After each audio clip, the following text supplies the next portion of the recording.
Dedicated to Eastern and Southern Kentucky, this is WYNT Mountain News at 11. Good evening, I'm Steve Hensley. New York State set a new record for coronavirus deaths today with 799 people dying Wednesday. But with some glimmers of hope, Governor Cuomo and several other governors agree with health experts who say moving too fast to reopen the economy could risk another wave of infections. CBS's Michael George is in New York. This silent killer. New York Governor Andrew Cuomo compares the coronavirus to the 9/11 attacks of 2001. But the virus has already been even more deadly. It was a silent explosion that just ripples through society with the same randomness. New York's statewide death toll is surging above 7,000, and it's more than 160,000 confirmed cases, surpasses Italy, Spain, or France. Cuomo says based on slower growth in hospitalizations, efforts to flatten the curve seem to be working, but he doesn't want anyone to let down their guard. President Trump is forming a second coronavirus task force focused on reopening the economy. But the decision is not up to the administration. Governors will make the call, and some are already rejecting the time frame. Until we have a vaccine, which is months and months away, I would not risk having large groups of people getting together anywhere. Others have warned a hasty return could cost lives. I do worry that if we rush back to work, as some of the rhetoric has implied, you could have a second and third wave of this pandemic. No one wants to reopen America more than President Donald Trump, but the president's told us we need to do it responsibly, and we're going to follow the data. With the staggering number of deaths around the country, there are pockets of inspiration. This woman in Georgia left the ICU to the sound of applause, while this man in Arkansas came off a ventilator to continue his recovery at home. Michael George, CBS News. Around the world, there are more than 1.5 million confirmed cases of the coronavirus. Deaths in the United States have now surpassed 16,500. Governor Andy Beshear announced 134 new confirmed COVID-19 cases today, bringing the total to 1,452. 6 new deaths were also reported. The governor also announced Cumberland Falls and Natural Bridge State Parks would be closing. And today we saw just how heavy the crisis is weighing on state leaders when Dr. Stephen Stack took the podium. And in the span of a few hours, we had come up with at least a temporary patch. And I'm happy to report that the 4 medical students are on site. So in a very short span of time, they had arrived. They are now already at work. So to Gant and Meredith and Amanda and Heather, thank you. You are heroes. And forgive me, it's tough. We come up here and we talk about this stuff and we try to balance back and forth the humanity of this. And so I'm the first one on the team that got the chance to break down. Obviously a hard moment there for Dr. Stack. Those students he was talking about were heading off to fight the virus at healthcare and nursing home facilities hit hard in western Kentucky. Here in eastern Kentucky, we learned of a new nursing home reporting multiple cases. The Cumberland Valley District Health Department reported that the Jackson Manor in Anvil and Jackson County has 6 cases. Those 6 people are in isolation and being monitored. A 7th case in the county is unrelated to the nursing home.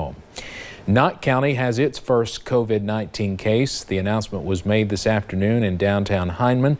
The person is a 39-year-old woman who worked at Appalachian Wireless in downtown Hindman. Officials say if you went to that store between March 24th and April 3rd, you need to be monitoring yourself for symptoms.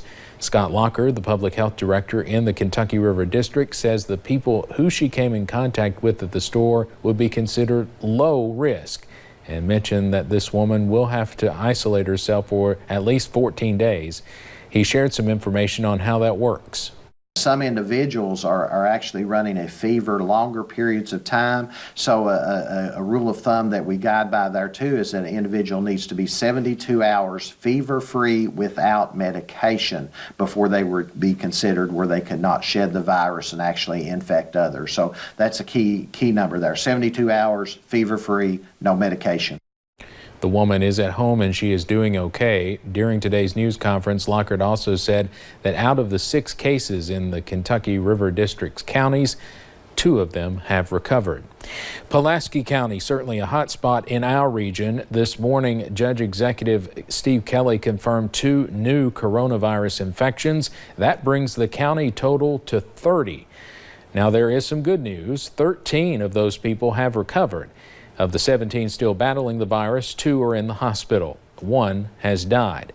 Kelly says the community is doing a good job at social distancing, but he is having to send a message to parents about the youth.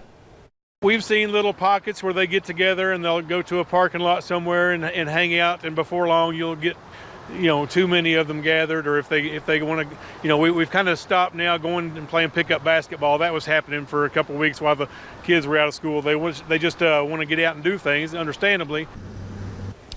Elsewhere in the WYMT viewing area, Pike County reported 2 more cases. Rowan County reported its first case. Rockcastle County now has 10, and the Laurel County Health Department reported its 6th case. Floyd County officials held a news conference this evening because they thought the county had its first case of COVID-19, but according to health department officials, they learned before the conference that the case is in a neighboring county, but was reported with a P.O. box address in Floyd County. The health department says mix-up like this may be common as the virus spreads, since county lines are often blurred.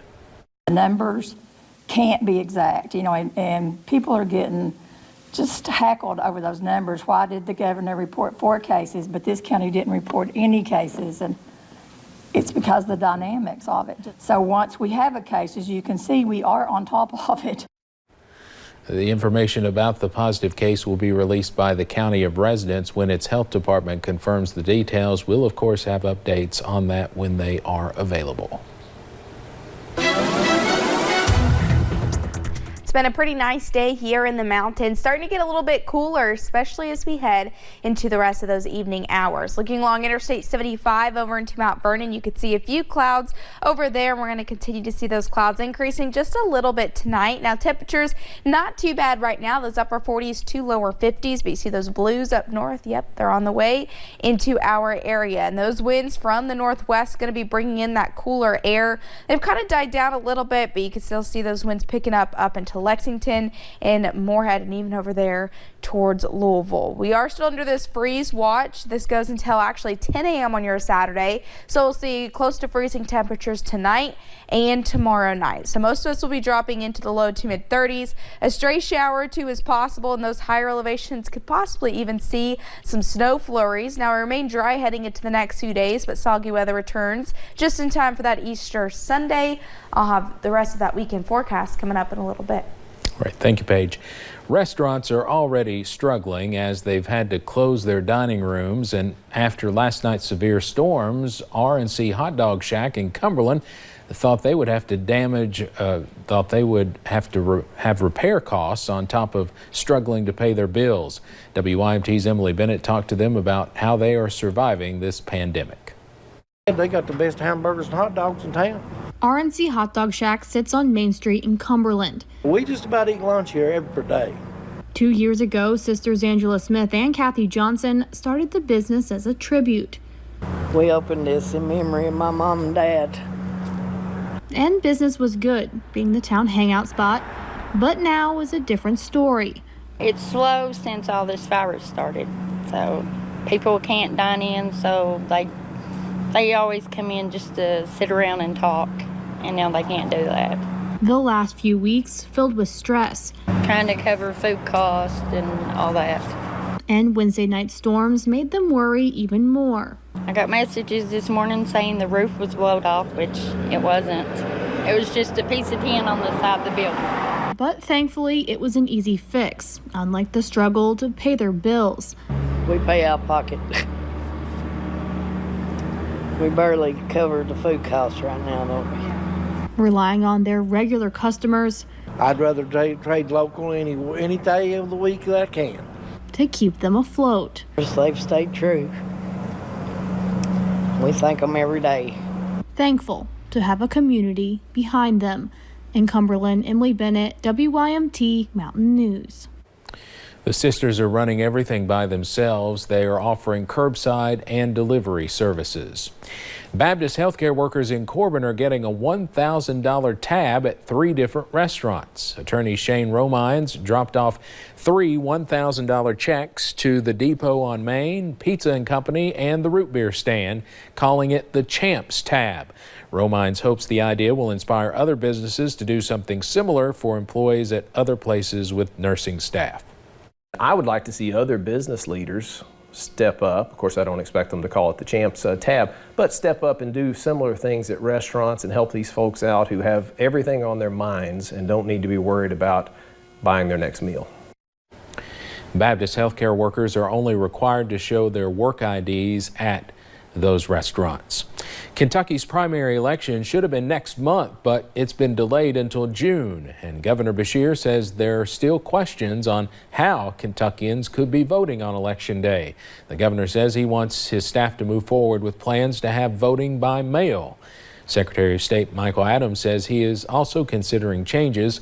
Adams says that could mean expanded absentee voting or extra days of on-site early voting. Both leaders say they want to avoid having people wait in long lines to vote on Election Day. So what we need to do is relieve that pressure on our poll workers, relieve that pressure on one day for the election to occur, try to space that out over time. Secretary Adams says he'll make recommendations to the governor in the next 2 weeks. The job of governor is stressful enough before you even talk about dealing with coronavirus every day. 2 people who know Governor Andy Beshear going back to his childhood are also 2 of his biggest fans. We wondered how the parents of Andy Beshear feel about how he's doing during these extraordinary times. Sam Dick talked to the former governor and First Lady today. You know, it's going to be interesting for the people of Kentucky to watch, Sam, because Andy's 42 years old. In the days leading up to their son's inauguration back in December, I visited with Steve and Jane Beshear and asked them about one of the youngest Kentucky governors in decades. From an experience standpoint for this job, he's much older than that because he's grown up in it. That's Andy Beshear in his mother's arms as his dad was sworn into office. His father served as the state's attorney general, lost a race for governor, and won 2 terms in the top job. And Andy was there for it all. My gosh, when you're raising these kids, it's not really in your wildest dreams that one of them even ends up being governor, but then to know that he's been dropped into the middle of the worst crisis that any of us have ever lived through, there's no way you can anticipate that, but he's doing one heck of a job. The Beshears beam with pride, not the least surprised by their son's leadership and his faith-based strength. You know, my dad was a minister. My grandfather was a minister. And so it kind of comes naturally, I guess. But we raised both of them, just to care about other people. I know one of the hardest decisions for him was the call he had to make and he said it almost every day. His son, our grandson, was to be baptized this Sunday. His parents are comforted by the fact that he goes home every day to his wife and 2 young children. Speaking from personal experience of having been in that office, in the best of times, it is a stressful job. It's a 24-hour, 7-day-a-week job. With Brittany and Will and Lila right there with him, and, he can get away when he's with them. He can put his thoughts and mind to enjoying his family. And that's what I think he wants all of us to be doing right now, too. Coming up at 11, did those storms wake you up last night? They also caused some damage to homes in Rockcastle County. And that cooler temperatures are going to continue as we head into the next few days with even some sunshine as well. I'll have your weekend forecast coming up.